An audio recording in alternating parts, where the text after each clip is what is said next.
Have you heard the story about the woman who was watching as the flood waters were getting ready to come up, and who was standing out on her front porch, looking out down towards the horizon, watching as the waters were making their way up, and there was a gentleman who drove up in a truck and offered to take her to safety, and she said, "No, I'm okay. I've got my God and I've got my Bible, and He'll get me through this." So the man drove off. Pretty soon the waters had risen, and she was now up in the second story of her home, and she was staring out a window as a man in a boat came up literally to her window and offered to take her to safety. And she said, "No thanks. I've got my God and I've got my Bible, and He will get me through." Pretty soon the waters came up even higher, and now she was sitting out on her roof, and a helicopter comes by, and there's one of those guys that's kind of like dangling down from there, offering to help her and take her to a place of safety. And she said, "No, thank you. I've got my God and I've got my Bible, and He will see me through." Well, we know how the story ends. She dies in the flood.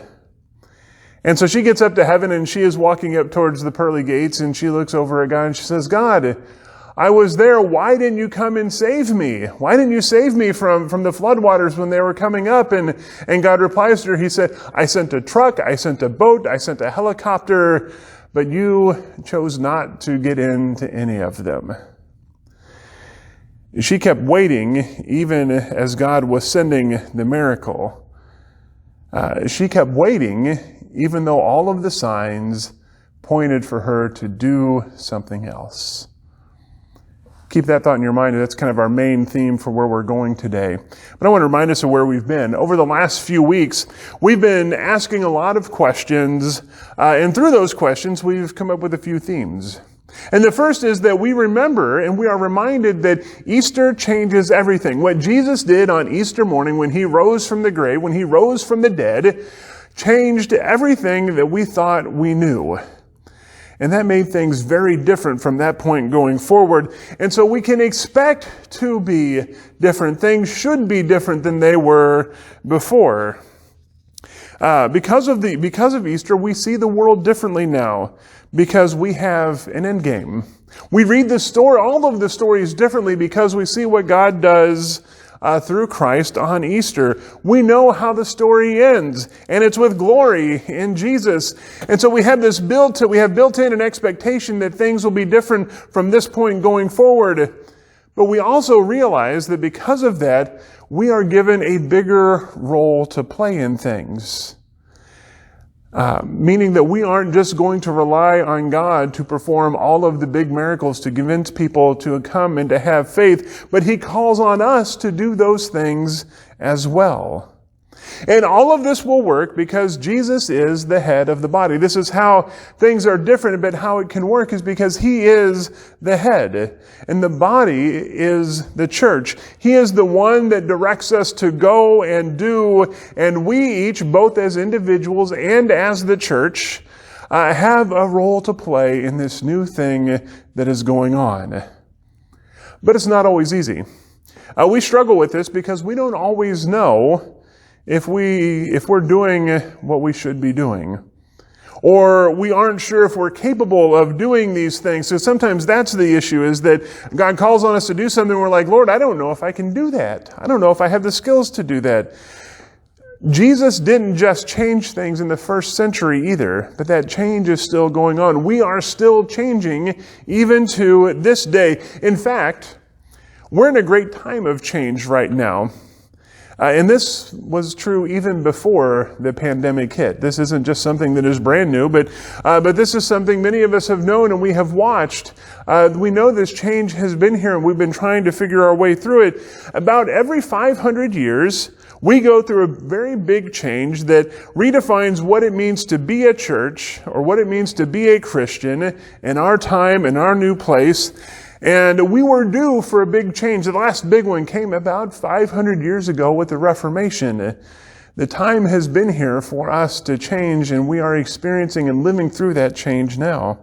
One example of this that we've been, as pastors, that we've been working to try and figure out is, one of the questions we've been dealing with is, what do we do with communion? We haven't shared in communion since March. Not in April, not in May. I'm hopeful that next month in June that we will share in communion, but how will that work? What about online communion? What if we don't come back to church for even longer? That's a discussion that many churches are having right now, especially bigger churches or churches that are running at full capacity in their sanctuaries. For many different reasons, that is true. They know that they can't offer enough services where they can get all of their folks into church. And so we see, especially our larger churches, are waiting still for a while longer before they begin the process of coming back. And this is just the changes that the church is experiencing. And it's our struggles that we're having with this change. We're going to come back in a couple weeks what that means specifically for the church. But where we're going today is this, is that because of this, we shouldn't be surprised when people who don't believe, or sometimes we call them unbelievers or non-believers, or we call them the unchurched. Think about that last one for a second. What does that say about us when we refer to people who don't believe as unchurched? As if the key to faith is just showing up to a building. Regardless of whatever name we give them, there are a lot of folks who don't believe, or who don't have faith, or who don't come to church in person or online, either one, on a regular basis. Our question is, why don't they believe? Why don't they see the same signs that we do? Why haven't they responded to what God is doing? To get at this, we're going to go to one of the clearest examples of this kind of taking shape that we have in the Gospels. And as a side note, I want to say that this isn't just about unbelievers either. Because there is a big lesson, even for us in the middle of this, about what this means and our response and our reaction as believers so that we can help others come to faith. Our gospel reading this morning picks up with Jesus in his hometown of Nazareth, and he is teaching in the synagogue. Now remember, Nazareth isn't that big a town, and so there's probably only one synagogue there, and this is like the equivalent of the kid growing up, graduating from high school, going off to do whatever he's doing, and then coming home and teaching in that same high school. In fact, I have known teachers that have done exactly that, and they experienced some of the same things that Jesus did. Because I love what happens here as this story goes on. And it's at first the people in Nazareth, they recognize Jesus, and they recognize his wisdom and his power in doing the things that he is doing.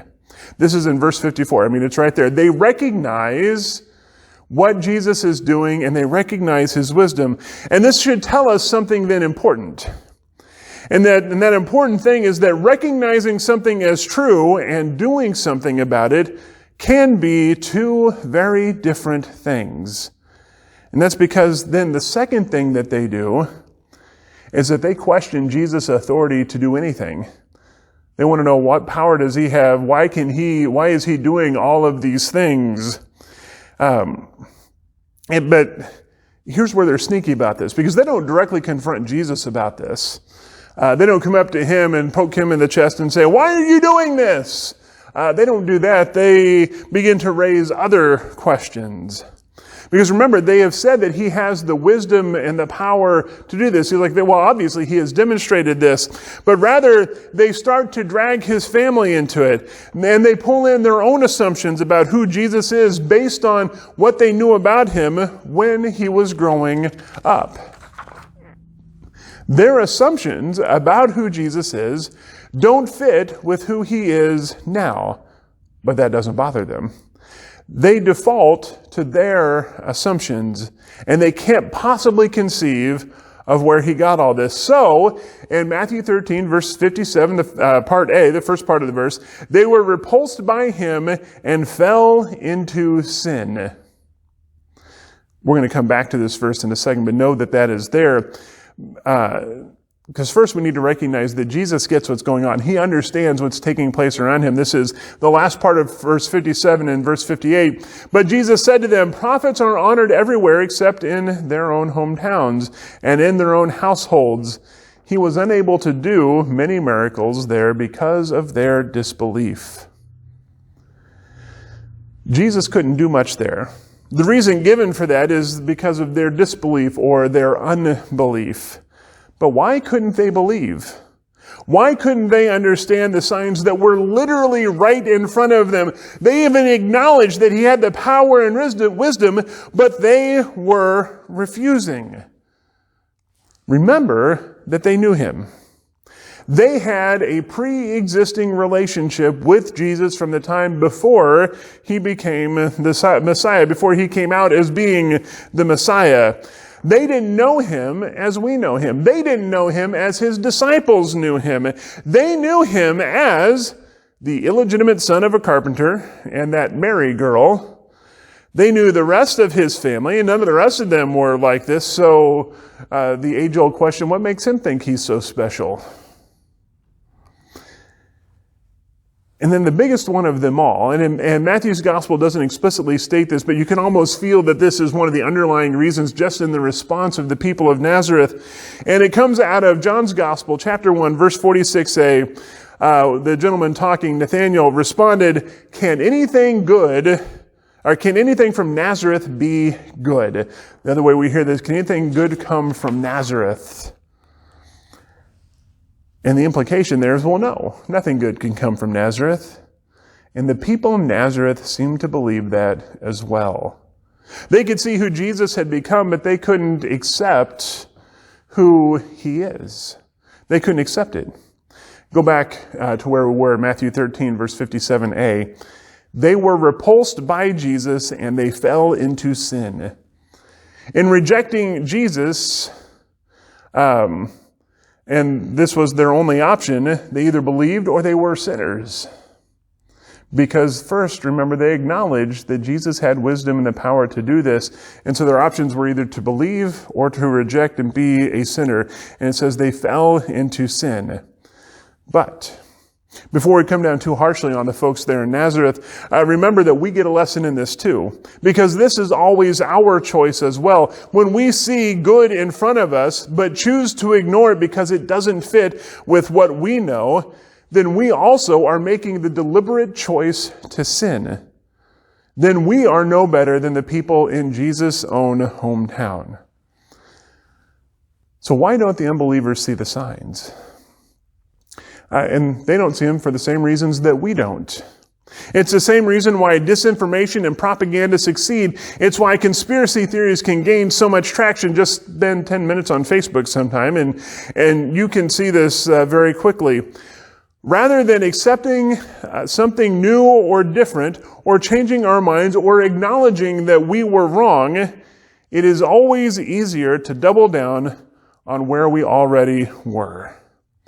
It's easier to see the signs, say they're there, and then immediately say they're unimportant and that they don't apply than it is to change. And every time we do that, every time we double down, then it gets easier the next time because we've already started down that journey. The first time we do it, it may be hard, but the second time, we've already done it once. It gets easier. The third time, even easier than that. And it's why conspiracy theorists don't just have one conspiracy they believe in, but generally they have a lot of them. Because once you start deliberately looking away from what is true, you have to keep looking away because it gets harder and harder to come back. And so even when faced with the signs that they said were there, it was easier to believe that Jesus was an awful human being because they knew him. And because they knew him, he couldn't be right. And here's where the sin is. They had put themselves above what they were seeing. That's the sin. That's when they fell into sin. Because they knew what was true, but chose something different. This is where we sin. When we can see what is true, but choose to look away. This is where unbelievers have fallen into sin, just like us, when they see the signs, say there's something there, but then they turn away. Now, a couple of caveats on this. The first one is this. Unbelievers have to see the signs, and they have to acknowledge them. In Christian circles, we often get this wrong. We think we have shown them the signs and that they should believe because of that, and then we feel free to say, well, they just aren't worth it then at that point. When what has happened is that we did it badly and they just couldn't understand what was going on. But that leads then to the second point of how do we do that so that they can see the signs and accept and come to faith? How do we get it to work? How do we get those signs to mean something? Now, ironically, this also comes from Jesus' hometown. Not directly, but in the same conversation. We go back to John's Gospel in chapter 1, and we finish verse 46 in there, because the second part of this verse, this is a conversation between Philip and Nathanael. Nathanael is the one who said, nothing good can come from Nazareth. And Philip says, in response to that, he says, well, just come and see. Come check it out. Just come see what he is like. What's important here is what Philip doesn't do. Philip doesn't respond with a tract or a Bible verse or even a video of one of their preacher's greatest sermons. That might be fun, but that might also be a good sleep aid. That's not how they respond. Rather, he's inviting Nathanael. And it's not an invitation where he says, hey, go and check him out. But he says, come. He says, come with me and I'll show you. Let me show you who he is. How do we help others believe? We invite them into a relationship, first with us, because they have to know that we can be trusted. And through that relationship, then we introduce them to Jesus. And this is one of the biggest changes that has taken place in my lifetime, is that it used to be that folks would first have faith in the church as an institution, and then they would get to know and trust the people inside of it. And nowadays, things work very differently. Folks have an innate distrust of church and institutions, and they first have to get to know those of us who are here. And so we have to make that invitation to folks that say, hey, come and see, come and join us, and I will show you what this means. I will show you who Jesus is. And we show then how that changes not just us, but can change them, and we can show how that affects us as we live out our lives on a daily basis.